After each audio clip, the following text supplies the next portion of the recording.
Assalamualaikum warahmatullahi wabarakatuh.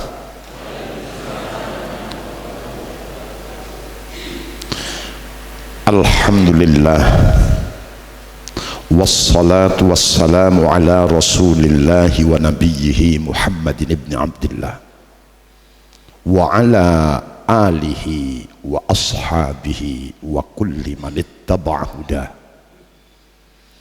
Wa ba'dahu قال الله عز وجل في كتابه الكريم أعوذ بالله من الشيطان الرجيم ذلكم الله ربكم لا إله إلا هو خالق كل شيء فاعبدوه وهو على كل شيء وكيل.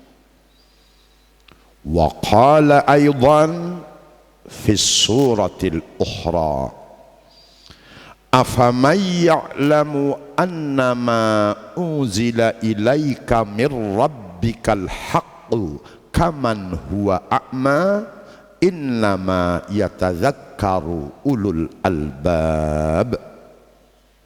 Para hadir, mari kita fokuskan telinga, pikiran dan hati kita kepada materi pengajian yang akan saya sampaikan ini, yang topik pada ngaji bareng pagi ini saya berikan judul 3 pilar membangun umat berkeadaban.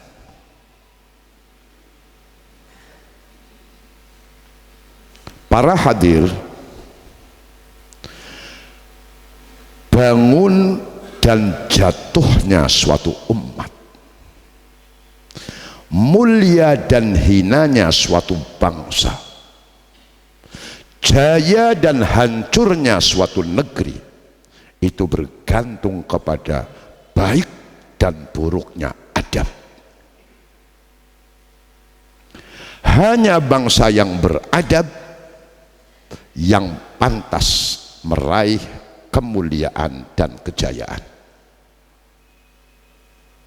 Maka untuk membangun hidup yang berkeadaban dibutuhkan pilar.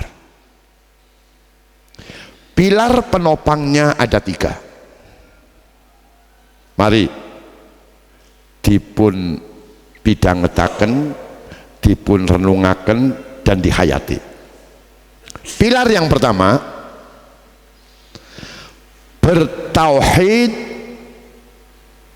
berilmu dan hidup sebagai abdi Allah. Bertauhid, berilmu dan hidup sebagai abdi Allah. Mengapa umat yang berkeadaban harus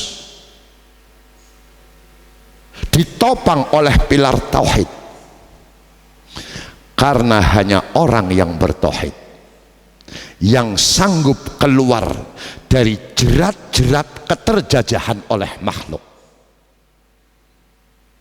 Bawahan yang bertauhid tidak bisa didikte oleh atasan. Atasan yang bertauhid tidak bisa dijilat oleh bawahan. Pemimpin pemerintah yang bertauhid mustahil zalim kepada rakyatnya. Rakyat yang bertauhid tidak mungkin berlaku aniaya kepada para pemimpinnya.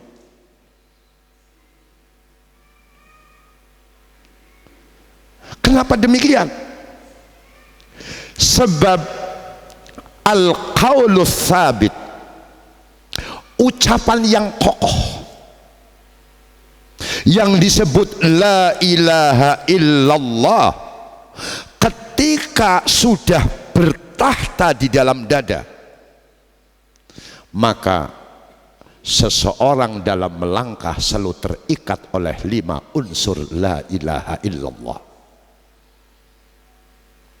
Setunggal, la mahbuba illallah, Tidak ada yang dicintai dengan sejati kecuali hanya Allah. 2, la marhuba illallah. Tidak ada yang ditakuti dengan sesungguh-sungguhnya kecuali hanya ancaman Allah. 3, la ma'buda illallah. Tidak ada yang diibadai di mana seorang manusia tidak merendahkan diri dan tidak menghinakan diri kecuali hanya kepada Allah. 4, la muta'a illallah. Tidak ada yang ditaati secara mutlak tanpa reserve kecuali hanya Allah. Taate rakyat marang pemerintah, taate anak marang wong tua, taate murid marang guru, taate bawahan kepada atasan, taatnya istri kepada suami. Ada batasnya selagi tidak bertentangan dengan syariat Allah. Lalu yang kelima, la matluba illa ridallah. Tidak ada yang dicari kecuali hanya ridhone Allah. Kemilau tahta, gelimang harta, kemasyhuran dunia, wallahi nol nilai kalau semua itu dimanage bukan untuk mencapai ridhonipun Gusti Allah.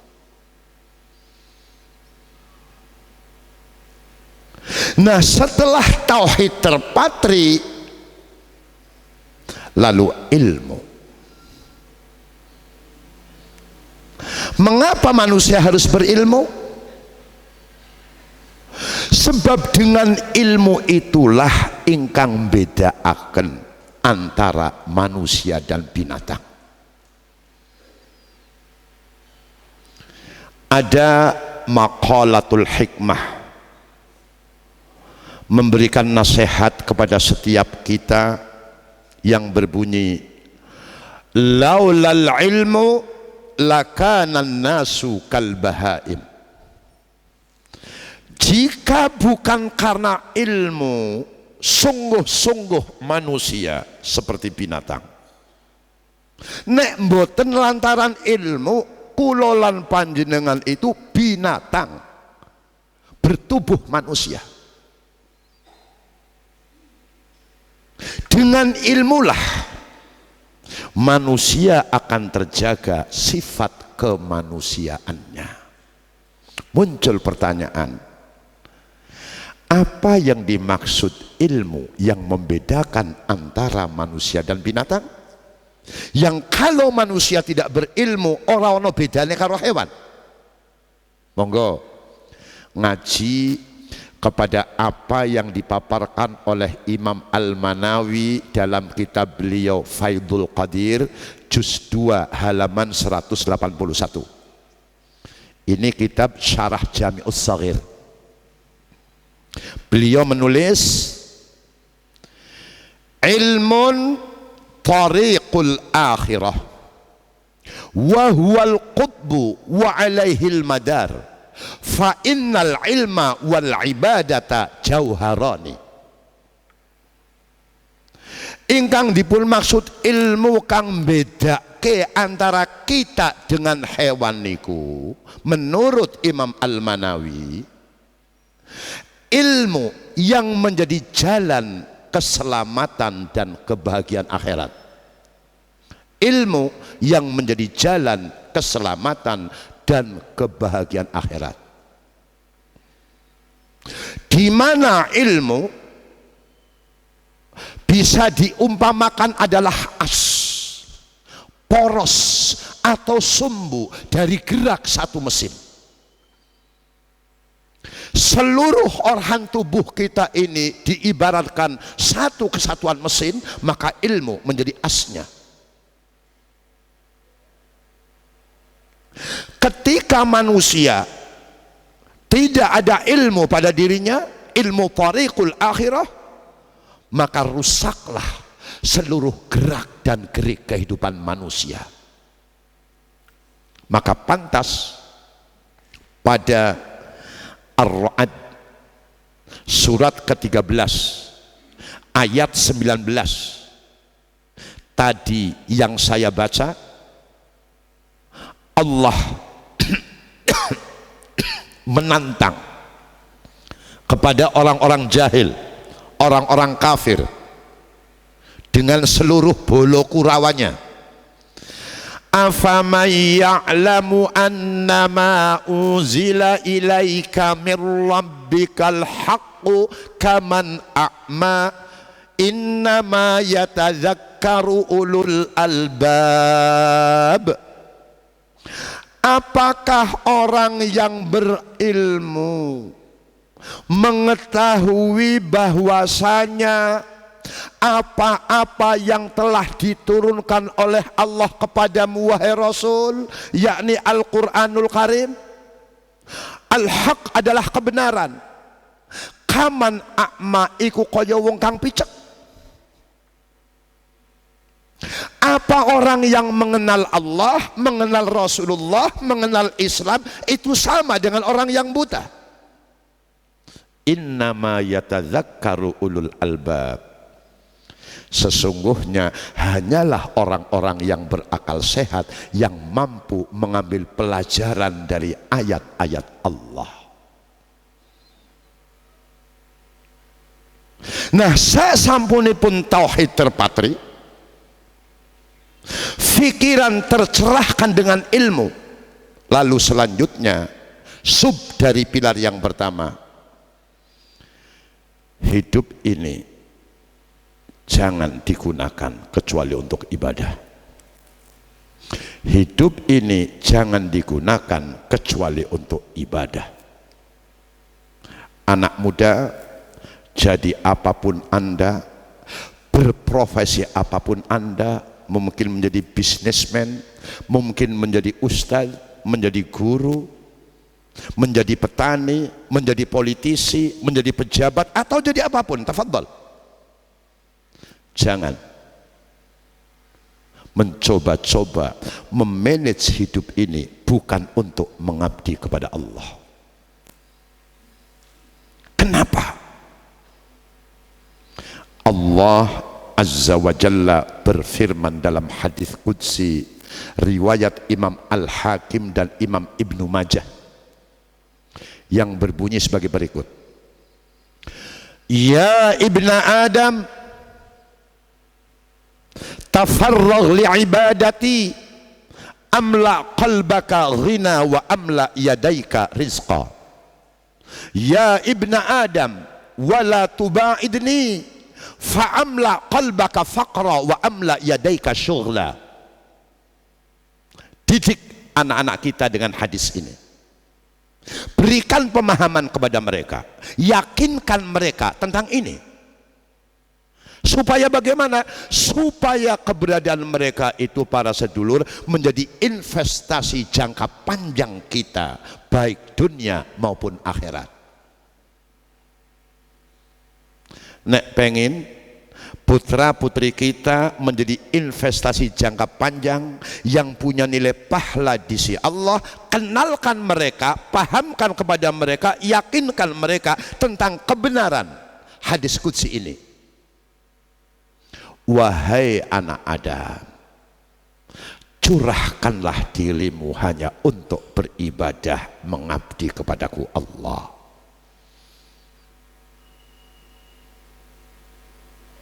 Niscaya aku penuhi hatimu dengan kekayaan, dan niscaya aku penuhi kedua tanganmu dengan rizki yang aku berkahi. Di dunia hasanah, di akhirat hasanah, dilindungi oleh Allah dari ancaman api neraka. Wahai anak Adam, jangan kamu jauhi aku. Siapakah yang menjauhi Allah? Mungkin dia ahli sholat, tetapi sholatnya tidak bisa menjadi wasilah dirinya semakin dekat dengan Allah, sehingga sholat sebagai peneguh zikrullah tidak diraih. Sholat sebagai tanha anil fasai wal mungkar tidak dicapai. Salat sebagai sarana isti'anah mendampingi sabar tidak diraup. Salat sebagai lahan maghfirah Allah untuk kita pun juga tidak digapai.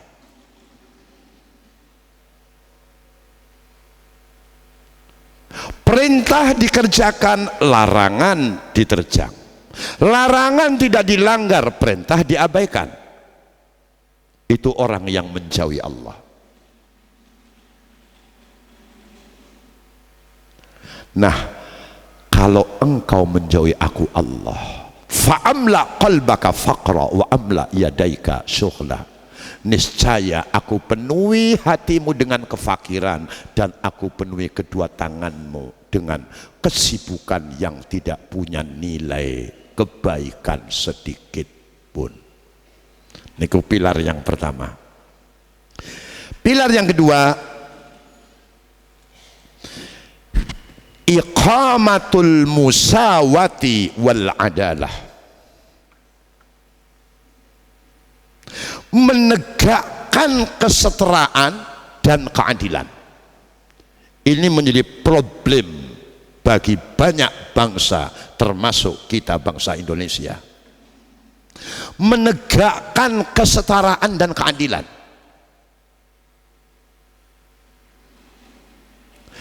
Islam datang untuk menyingkirkan segala kebanggaan jahiliyah, di mana ciri karakter jahiliyah semakin merosotnya supremasi hukum. Saya ulangi, ciri karakter masyarakat jahiliyah, baik jahiliyah masa lampau maupun jahiliyah modern masa sekarang ini, adalah tidak adanya kesetaraan hukum bagi satu masyarakat. Padahal ini jelas-jelas pernah diiklamkan oleh Rasulullah sallallahu alaihi wasallam pada khutbah wada' beliau di pertengahan hari tasyrik, yang bercerita Jabir radhiyallahu anhu, dia bercerita,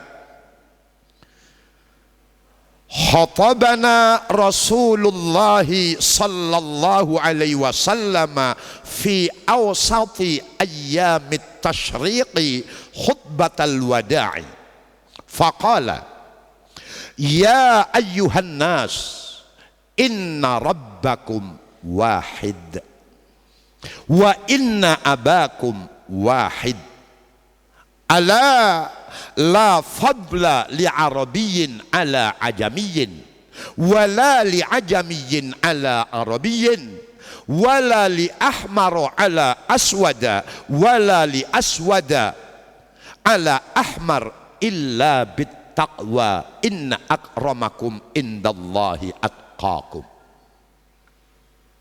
Ingkang artosipun, wahai manusia, sesungguhnya Rob kalian adalah satu, Allah, dan sesungguhnya bapak moyang kalian pun satu, Adam. Tidak ada keutamaan bagi orang Arab dibandingkan dengan orang non-Arab. Pula tidak ada keutamaan bagi orang luar Arab dibandingkan orang Arab. Tidak ada keutamaan bagi orang yang berkulit merah seperti Salman Al-Farisi dibandingkan dengan orang yang berkulit hitam, Bilal bin Rabah. Begitu pula sebaliknya. Ingat, yang membedakan derajat manusia illa bittaqwa, tidak ada lain karena ketakwaan. Maka takwa harus melalui jalan iman. Iman akan dikatakan palsu manakala tidak mengimani salah satu rasul yang ada. Orang-orang Nasrani dikatakan tidak beriman karena mereka menolak risalah Muhammad sallallahu alaihi wasallam. Mereka mengingkari kerasulan beliau. Padahal Allah menyebutkan alladzina atainahumul kitaba ya'rifunahu kama ya'rifuna abna'ahum. Orang-orang yang kami berikan Alkitab, baik Taurat maupun Injil, mereka mengenal Muhammad sebagai Rasulullah seperti mereka mengenal anak mereka sendiri. Tapi mereka mengingkari karena baghyam bainahum, karena kebencian di antara mereka. Maka kalau akhir-akhir ini ada orang yang mengatakan semua agama sama, umat Islam harus memoderasi faham keagamaan mereka. Walaupun bukan orang Islam, kalau akhlak mereka baik, mereka berhak masuk surga. Itu sungguh satu kalimat atau fatwa dari orang yang dhalun mudhillun, sesat dan menyesatkan. Siapapun ia, mungkin dia seorang kiai, profesor, doktor atau yang lainnya. Saya lanjutkan, khusus kepada sanak kadang beliau di awal dakwah risalah. Kesetaraan itu betul-betul beliau tegakkan, beliau praktekkan. Ketika turun ayat wa anzir ashiratakal aqrabin, Asy-Syu'ara 2:14, beliau kumpulkan Bani Hashim. Ya ma'syara Quraisyin ishtaru anfusakum minallah la ughni ankum minallahi syai'a. Ya Bani Abdul Muttalib la ughni ankum minallahi syai'a. Ya Abbas ibn Abdul Muttalib la ughni anka minallahi syai'a. Ya Safiyata binta Rasulillah la ughni anki minallahi syai'a. Ya Fatimata binta Muhammadin salini ma syi'ti walakinni la ughni anki minallahi syai'a. Hadis rawahu Muslim. Monggo ojo bodong lamun supaya paham. Wahai golongan Quraisy, bebaskanlah diri kalian dari ancaman azab Allah.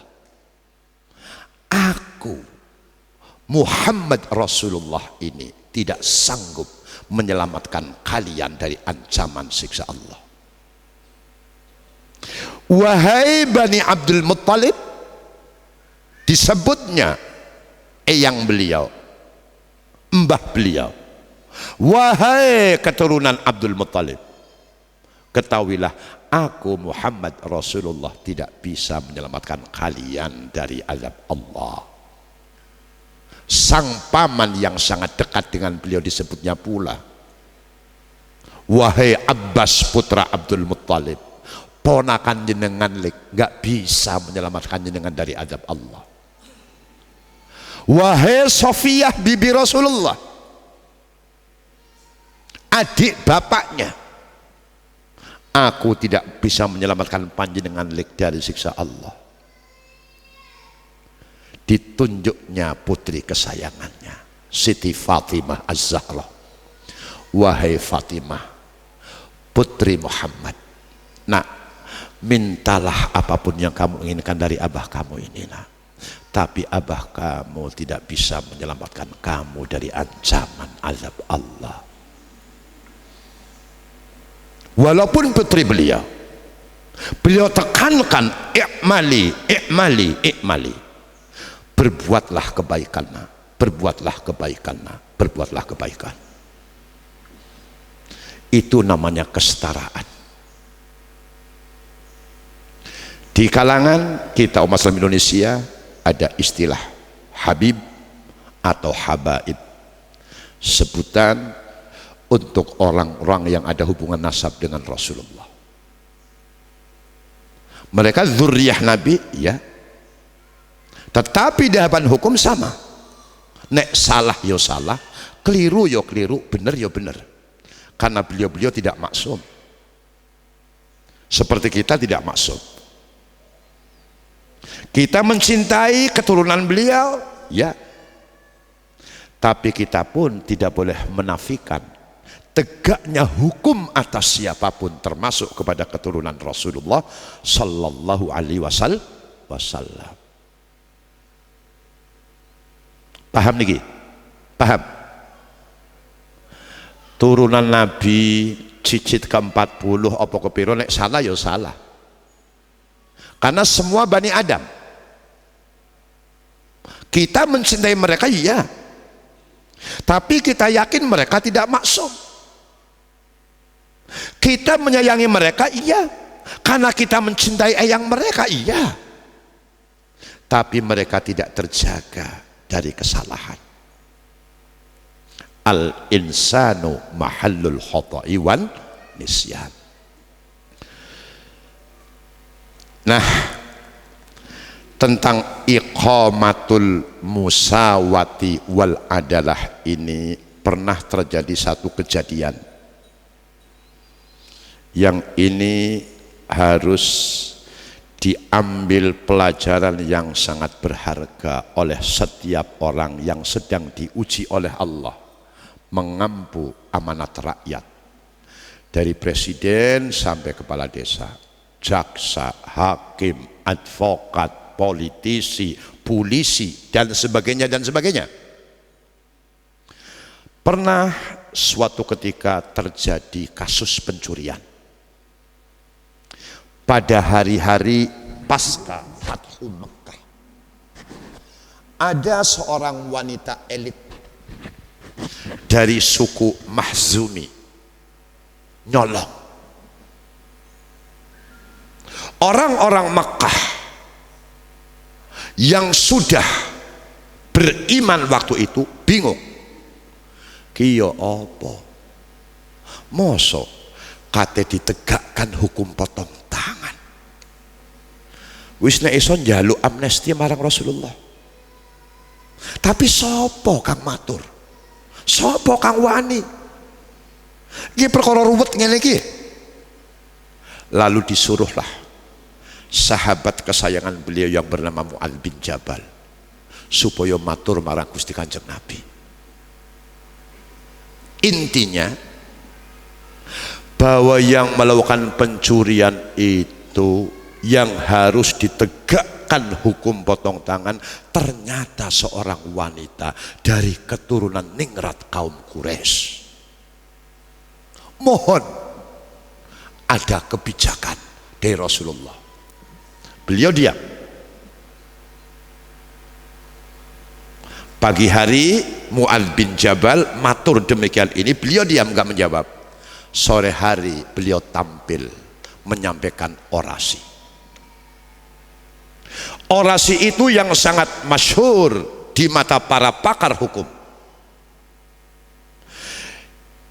Innama halaka man kana qablakum bi annahu idza saraqa fihi musyarifu tarakuhu wa idza saraqa fihi mudha'ifu aqamu alaihi al-hadda walladhi nafsi biyadihi law kanat Fatimatu bintu Muhammadin saraqat laqata'tu yadaha.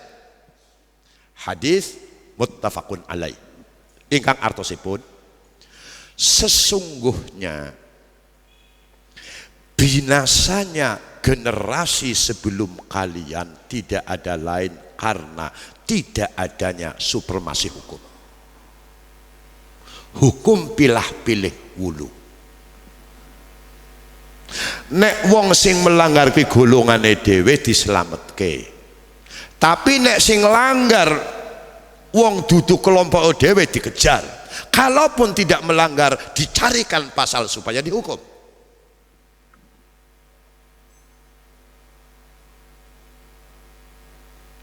Nah, beliau bersabda bahwa sesungguhnya binasanya bangsa sebelum kalian itu karena tiadanya supremasi hukum, yakni nek kang nyolong, kang korupsi kuwi wong elit, mereka biarkan.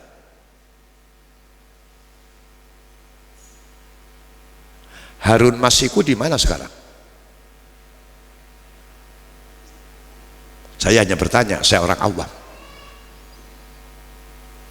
Tapi kalau yang mencuri orang yang lemah dari kalangan bleketir wong cilik seperti kita, mereka tegakkan hukum pidana. Muka beliau merah sambil berkata, seandainya Fatimah putri Muhammad ini mencuri, aku ketok tangannya. Masya Allah. Satu negeri, satu bangsa, kalau hukum sudah dipermainkan, pasal-pasal bisa diatur dengan kekuatan duit dan lobby-lobby politik. Wallahi, ini bangsa, saya nggak mau ngomong Indonesia, ini bangsa sangat tidak beradab. Maka keadaban satu umat, satu bangsa, satu negeri hanya bisa diraih manakala pilar yang kedua tegak, yakni kesetaraan dan keadilan. Bisa dipahami?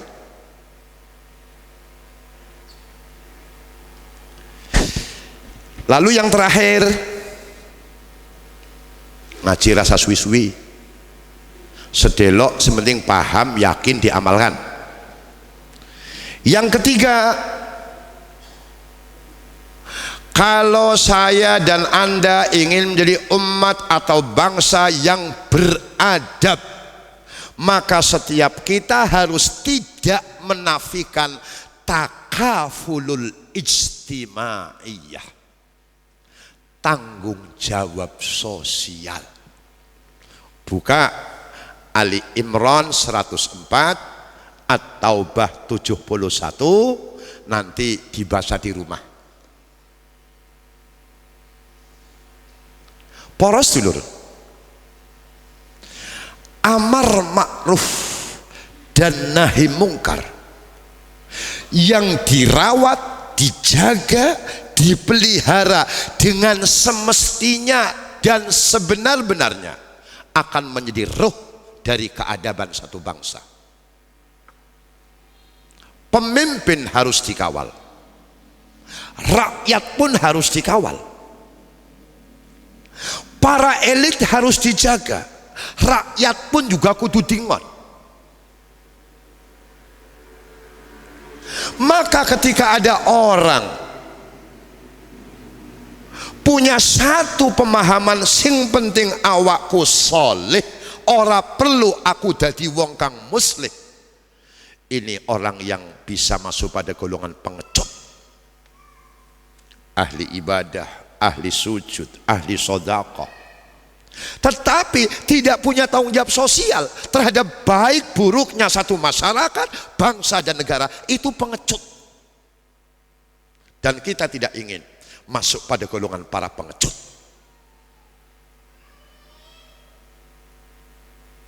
Ada 3 bahaya yang akan ditimpakan oleh Allah Subhanahu wa Ta'ala kalau satu umat, satu bangsa sudah lemah, bahkan abai terhadap baik buruknya para pemimpin, terhadap solih dan bejatnya para pemimpin. Akan ditimpakan oleh Allah bahaya yang sangat mengenaskan. 1, saya dan Anda akan dikuasai oleh orang-orang yang jahat perangainya. Kita umat Islam akan dikuasai oleh orang-orang yang jahat perangainya. Saya nggak bicara orang per orang, naudzubillah min dzalik. Dakwah ini bukan untuk menghantam siapapun, bukan untuk memojokkan siapapun, tapi dakwah ini untuk mencerahkan diri saya dan siapapun. Yang pertama, dikuasai oleh orang-orang jahat. Sangka dhuwur sampai ngisor, wonge jahat, tukang goroh, tukang tipu. Lalu meskipun orang-orang baik bermunajat, mboten digubris ambek Gusti Allah. Dalam hadis riwayat Imam Muslim, beliau memperingatkan, la ta'murunna bil ma'rufi wa la tanhawunna 'anil munkar, aw la yusallitanna Allahu 'alaikum syirarukum fayad'u khiyarukum fala yustajabu lahum. Hendaklah kalian menegakkan amar ma'ruf dan nahi mungkar. Gemakan itu, amalkan itu, julangkan itu. Atau nek kowe wis ora peduli negara, bangsa, kate apik apa kate buruk, mulia apa hancur apa peduli. Sing penting turu enak, mangan enak dan sebagainya, ibadah nyaman. Atau aku kuasakan atas kalian orang-orang yang jahat untuk menjadi pemimpin kalian. Jadi anggota dewan menggunakan kekuatan duit. Nyalon bupati kudu nganggo duit, nyalon kades kudu nganggo duit, nyalon gubernur harus pakai duit, nyalon presiden harus di backup dengan orang-orang yang punya duit. Yang memilih pun orang-orang yang rakus kepada duit. Yang lahir pemimpin-pemimpin dan wakil-wakil rakyat yang jahat, yang mata duit.